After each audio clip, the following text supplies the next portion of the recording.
അർജുൻ കല്യാട്, കനത്ത മഴയാണെന്ന് തോന്നുന്നു. ഒരു പാലത്തിൽ എന്തോ സംഭവിച്ചു എന്നറിയുന്നു. എന്താണ് സംഭവം അർജുൻ? ഡോക്ടർ അരുൺകുമാർ, മഴ ഇപ്പോൾ എന്തായാലും മാറി നിൽക്കുകയാണ്. പക്ഷേ ഇന്നലെ രാത്രി മുതൽ തന്നെ ശക്തമായ മഴ കണ്ണൂരിൻ്റെ മലയോര മേഖലയിലെല്ലാം പെയ്തിരുന്നു. ഞാനിപ്പോൾ നിൽക്കുന്നത് ഉളിക്കലിൽ നിന്നും മണിപ്പാറയിലേക്ക് പോകുന്ന കോളിയാട്ടുകടവ് പാലത്തിന് സമീപത്താണ്. ഈ പാലത്തിൻ്റെ ദൃശ്യങ്ങൾ തന്നെ നമുക്ക് കാണാൻ വേണ്ടി കഴിയും. പാലത്തിൻ്റെ ഏകദേശം ആ കൈവരിയോട് ചേർന്ന് ഇന്ന് പുലർച്ചെ വരെ വെള്ളം ഒഴുകിയിരുന്നു. ഇവിടെ നിന്നും ഒരു ജീറ്റോ വാഹനം, ഓട്ടോ ടാക്സി ഒഴുകിപ്പോവുകയും 3 പേർ ആ വാഹനത്തിൽ നിന്നും ആ വാഹനത്തോടൊപ്പം ഒഴുകിപ്പോവുകയും ചെയ്തിരുന്നു. പിന്നീട് ഫയർഫോഴ്സ് ഒക്കെ എത്തിയാണ് അവരെ രക്ഷപ്പെടുത്തുകയൊക്കെ ചെയ്തത്. ആ സമയത്ത് ഇവിടെ ഉണ്ടായിരുന്ന ആൾക്കാർ നമ്മളോടൊപ്പം ചേരുകയാണ്. ചേട്ടാ, എന്തായിരുന്നു ആ സമയത്ത് പുലർച്ചെ 4 മണിയോടുകൂടി ഇവിടെ സംഭവിച്ചത്? ഒരു 3 മണി ആയപ്പോഴാണ് ഈ ആക്സിഡന്റ് ഉണ്ടായിട്ടുള്ളത്. നേരം മുതലേ കരച്ചിൽ കേൾക്കുന്നുണ്ട് പുഴയുടെ ഈ ഭാഗത്ത് നിന്ന്. അതിനെക്കുറിച്ച് ഏത് ഭാഗത്തു നിന്നാണെന്നുള്ളത് കൃത്യമായിട്ട് മഴയുള്ളതുകൊണ്ട് തിരിയുന്നില്ല. പിന്നെ പുഴയുടെ ശക്തമായ ഒഴുക്കിൻ്റെ ഒച്ചയും വീടിൻ്റെ അഭിമുഖമായിട്ടാണ് വരുന്നത്. അന്നേരം പെങ്ങളിങ്ങനെ വിളിച്ചിട്ട് പറഞ്ഞു ആരോ കരയുന്ന ഒച്ച കേൾക്കുന്നുണ്ടെന്ന് പറഞ്ഞു. അന്നേരം ചുറ്റുപാട് ഇറങ്ങി ഒന്ന് അന്വേഷിച്ചപ്പോൾ ഒന്നും കാണുന്നൊന്നുമില്ല. ഒച്ചയൊന്നും എവിടെ നിന്നാണ് കേൾക്കുന്നത് ക്ലിയർ ആവുന്നില്ല. കയറി കിടന്നപ്പോഴാണ് തൊട്ട് അയൽവക്കക്കാരനായ സാബുവേട്ടൻ വിളിക്കുന്നത്. ഈ അപകടത്തിൽപ്പെട്ട ഒരാളുടെ ഫോണ് വെള്ളത്തിൽ വീണിട്ടും ഭാഗ്യം ദൈവം രക്ഷമുണ്ട്. ആ ഫോണിലെ കോൾ ചെയ്യാനുള്ളൊരു സൗകര്യം ഉണ്ടായിരുന്നു. അയാൾ ബസ്സിൽ കണ്ടക്ടറായിട്ടാണ് വർക്ക് ചെയ്യുന്നത്. അയാൾ KSRTC കണ്ടക്ടറായിട്ട് വർക്ക് ചെയ്യുന്ന ഞങ്ങളുടെ വാർഡിൽ തന്നെ അമ്പലത്തിൻ്റെ തൊട്ട് അടുത്ത് താമസിക്കുന്ന ബിജോയ് ചേട്ടൻ്റെ ഫോൺ പറയുന്ന പോലെ ഒഴുക്കിപ്പെട്ട് ഒരു വള്ളിപ്പടർപ്പിൽ പിടിച്ചു നിൽക്കുക. അതായത് ഇല്ലിക്കുണ്ടയിൽ പുഴയുടെ സെൻറ്ററിലേക്ക് ചാഞ്ഞു കിടക്കുന്ന ഇല്ലിക്കുണ്ടയുണ്ട്. അതിൻ്റെ മുകളിൽ പിടിച്ചു നിൽക്കുകയാണ്, ഇല്ലിയുടെ കമ്പുകളിൽ പിടിച്ചു നിൽക്കുകയാണ് ഉണ്ടായത്. എന്നിട്ട് അയാൾ ഫോൺ വിളിച്ചു. അങ്ങനെ അയാൾ വിളിച്ചിട്ട് തൊട്ടടുത്ത് ജോർജേട്ടനെ വിളിച്ചു പറഞ്ഞു. അങ്ങനെ ജോർജേട്ടൻ വരുവാനായ സാബുവേട്ടനെ വിളിച്ചു. സാബുവേട്ടനാണ് എന്നെ വിളിക്കുന്നത്. ഞാൻ പറഞ്ഞു 1 മണിക്കൂറിന് മേലെ ഒച്ച കേൾക്കുന്നുണ്ട്, ഇവർ കരയുന്ന ഒച്ച കേൾക്കുന്നുണ്ട്. അന്നേരം പറഞ്ഞാൽ അവർ വെള്ളത്തിനൊന്നും അടുക്കുന്നുണ്ടെന്നാൽ വാ എന്ന് പറഞ്ഞ് ഞങ്ങളിങ്ങനെ വന്നു. വരുന്ന ഏകദേശം ഞാൻ അവിടെ ഇറങ്ങി നോക്കുമ്പോൾ പുഴ നിറയെ വെള്ളമാണ്, ഇരുകരം മുട്ടിയിട്ടുള്ള വെള്ളമാണ്. അവിടുന്ന് സൈഡ് വഴി ഇങ്ങനെ കരച്ചിൽ കേൾക്കുന്ന ഭാഗത്തേക്ക് വന്നൊരു വീടിൻ്റെ ബേക്കിലെത്തിയപ്പം അവിടെ പോലീസ് എത്തിയിട്ടുണ്ടായിരുന്നു. അങ്ങനെ നോക്കുമ്പം ഒരാൾ വെള്ളത്തിൻ്റെ അങ്ങനെ നടുക്കാനുള്ളത്. ബാക്കി ഒരാൾ കരക്ക് കയറി, ഒരാൾ മറ്റേയാളെ രക്ഷിക്കാൻ വേണ്ടിയിട്ടുള്ള ഇയാൾ വിട്ട് പുഴയിലേക്ക് ഒഴുകിപ്പോവും. അന്നേരം അയാൾക്ക് ധൈര്യം കൊടുത്തോണ്ട് നിൽക്കണം. അയാൾ കിഡ്നി പേഷ്യൻ്റ് എന്താണ് ഒരു 500 മീറ്ററോളം 300 മീറ്ററോളം ദൂരത്തിൽ എന്തായാലും ഒഴുകി പോയിട്ടുണ്ട്. ഒരു 300 മീറ്ററോളം ദൂരത്തിൽ ഒഴുകിപ്പോയി. ഞാൻ അഭിനയം കൂട്ടി വെള്ളത്തിൽ നീന്തി അവിടെ ചെല്ലുമ്പം ഈ രോഗി ഒരു ഇല്ലിത്തുമ്പെ പിടിച്ച് തൂങ്ങിക്കിടക്കുക, മറ്റേ പുള്ളി ഇല്ലയിൽ ഇരിപ്പുണ്ട്. ഞാൻ അയാൾ വിട്ടുപോകാതിരിക്കാൻ വേണ്ടി അയാളെ പിടിച്ച് ഇല്ലിക്കകത്തേക്ക് ആക്കിയിട്ട് അവരോട് പറഞ്ഞു നീ ഈ പുള്ളിനെ നോക്ക്, ഞാൻ ഈ പുള്ളിനെ കൊണ്ട് കരക്കോട്ട് നീന്താന്ന് പറഞ്ഞു. ഞാനങ്ങനെ രോഗീനെയും കൊണ്ട് കരക്കോട്ട് നീന്തി. രണ്ടാമത് ആ പുള്ളീനെയും വലിച്ചുകൊണ്ട് അവിയും പോകും. അങ്ങനെ കരക്കെത്തിച്ചു.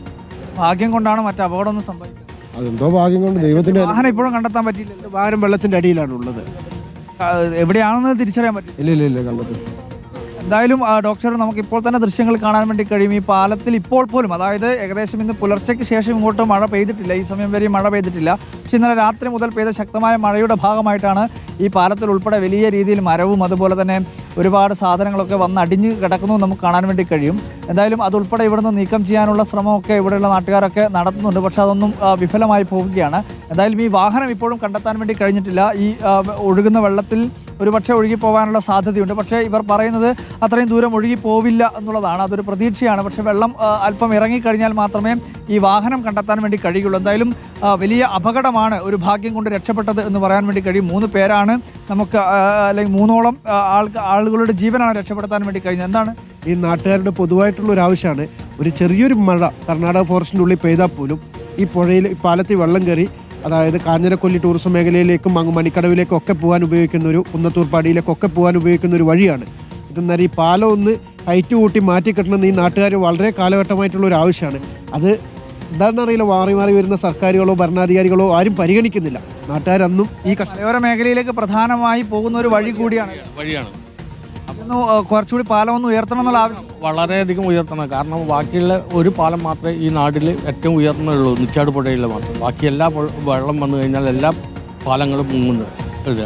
അപ്പോൾ ഇത് ഏറ്റവും ഹൈറ്റിൽ കുറച്ചും കൂടി ഒരു 2 മീറ്റർ പൊക്കി കഴിഞ്ഞാൽ എല്ലാ യാത്രക്കാർക്കും എല്ലാ സൗകര്യങ്ങളുണ്ട്. മണിക്കടവ്, കാഞ്ഞിരക്കൊല്ലി അങ്ങനെ പോകുന്ന എല്ലാ മേഖലയിലും അതൊരു പ്രധാനപ്പെട്ട പാലത്തിനെ സംബന്ധിച്ചുള്ള കൈവരി ഇപ്പോൾ ഒരാഴ്ചക്കുള്ളിലായിട്ടാണ് ഇത് പാലത്തിന്റെ കൈവരി ഉണ്ടാക്കുന്നത്. കൈവരി ഡോക്ടർ അരുൺ തന്നെ കാണാൻ വേണ്ടി കഴിയും. ഈ പറയുന്ന രീതിയിൽ ഓരോ കലുങ്ക് അല്ലെങ്കിൽ ഈ പറയുന്ന പാലത്തിന്റെ കൈവരി എന്ന രീതിയിൽ അവിടെ ഓരോ കുറ്റികൾ കാണാൻ വേണ്ടി കഴിയുമെങ്കിൽ കൂടി അതിനകത്ത് ഈ കൈവരി എന്ന രീതിയിൽ ഒരു ക്രോസിന് ഒരു കമ്പി സ്ഥാപിക്കുന്ന സാധാരണ പാലത്തിന് കാണാറുണ്ട്. അത്തരം ഒരു കമ്പി അല്ലെങ്കിൽ നമുക്കിവിടെ കാണാൻ വേണ്ടി കഴിയുന്നില്ല എന്നുള്ളതും ഒരു പ്രധാനപ്പെട്ട സംഭവമാണ്.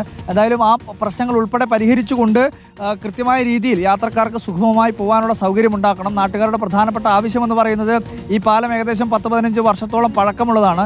നിർമ്മിക്കുന്ന സമയത്ത് തന്നെ ഹൈറ്റ് കൂട്ടി നിർമ്മിക്കണം എന്നുള്ളൊരു ആവശ്യം ഇവിടെയുള്ള നാട്ടുകാരൊക്കെ ഉന്നയിച്ചതാണ്. പക്ഷേ ആ ഘട്ടത്തിൽ അത് പരിഗണിക്കപ്പെട്ടില്ല. ഇപ്പോൾ ശക്തമായ രീതിയിൽ കർണാടക വനത്തിൽ ഉൾപ്പെടെ ശക്തമായ രീതിയിൽ മഴ പെയ്തു കഴിഞ്ഞാൽ ഈ പാലത്തിൻ്റെ മുകളിലേക്ക് വെള്ളം വരികയും യാത്ര സാധ്യമാവാത്ത അവസ്ഥയിലേക്ക് കാര്യങ്ങൾ പോവുകയുമാണ് ഉണ്ടാവുന്നത്. അതുകൊണ്ട് തന്നെ കൃത്യമായ രീതിയിൽ ഇതിനകത്തൊരു പുനർനിർമ്മാണം ഉൾപ്പെടെ സർക്കാരും അല്ലെങ്കിൽ ബന്ധപ്പെട്ട പഞ്ചായത്തും അധികാരികളും ഒക്കെ ആലോചിക്കണമെന്നുള്ള ആവശ്യം കൂടി നാട്ടുകാരുടെ ഭാഗമായി ഉന്നയിക്കപ്പെടുന്നുണ്ട്.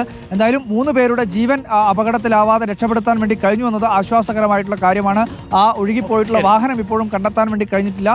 വെള്ളം ഇറങ്ങിക്കഴിഞ്ഞാൽ മാത്രമേ അതിന്റെ പരിശോധന ഇപ്പോൾ സാധ്യമാവുകയുള്ളൂ. ഡോക്ടർ, അതാണ് അതിനകത്ത് ഏക ആശ്വാസമായിട്ടുള്ള കാര്യം. അതാണ് വാഹനം കണ്ടെത്താൻ പറ്റിയേക്കും, പക്ഷെ മനുഷ്യരെ പോയാൽ കിട്ടൂ. ഉളിക്കലിൽ നിന്ന് അർജുൻ കല്യാടാണ് ചേർന്നത്.